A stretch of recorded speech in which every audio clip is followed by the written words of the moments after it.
I think somebody often expects them to be super like gnarly and weird, but I think they're beautiful. I kind of joke that I have like the world's best shoe, and I walk by people on the trail, they're like, whoa, you got your shoes. I'm like, I've got the best shoe, or born with this shoe. What happens is when you wear shoes, they start to kind of contain your feet, and they'll actually shape your foot in a way that is not necessarily healthy, and they kind of lock your foot in. I call them foot prisons, shoes, especially like really tight ones.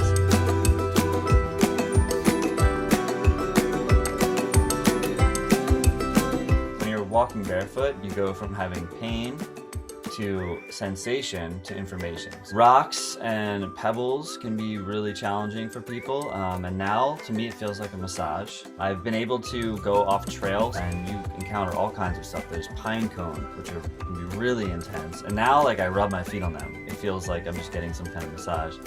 I've definitely stepped on a lot of cacti, and the nice thing is you'll feel it, but my feet are so thick that I can easily pull it out. Same with glass. Even if there's like broken bottles, people are worried about glass. Usually the callus just takes care of it. And if it's really thick, I'll know it right away and be able to lift my foot up. A lot of folks keep saying, can you show me before and after of your foot? So I didn't know if I had any, because at the beginning when I was doing this, I wasn't taking pictures, but I just found this picture. This is my foot a year ago, right?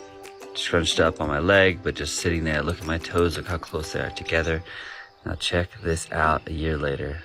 From that same position, this is how my feet look now.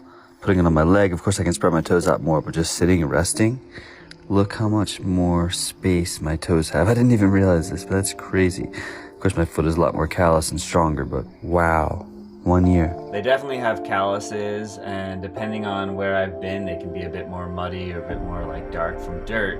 But I think they just like look really wide and really open.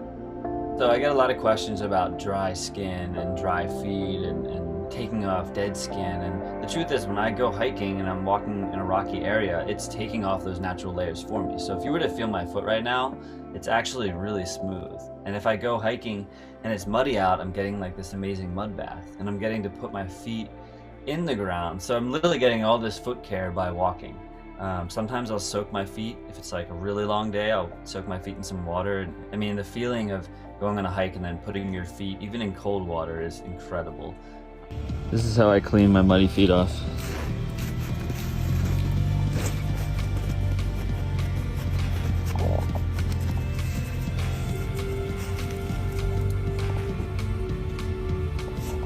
Being barefoot is like a whole different way of life. So I've had to adapt. So going into stores, for example, some places don't let you in. And even though to me there's no risk, or I don't really understand the reason why I shouldn't be allowed in, I've kind of had to come to accept that. So some people are going to be grossed out, and most people are staring. Like they'll do a double take, they'll kind of, because I think you're not expecting it, right? Like the feet are sort of this like shun thing where it's like, oh, and they keep walking. Recently this girl was like, Daddy, where are his shoes? Like, what's wrong with him? So I get stuff like that. But what's cool is you attract people that are either also into it or curious about it. To me, the benefits of going barefoot completely outweigh. I use my hands every day, and I'm cooking and doing all these things. If I had to put my hands in mittens and try to like do that, that's kind of how I feel about a shoe now. Because my feet literally have so much functioning that get taken away when I just kind of shove them in a shoe.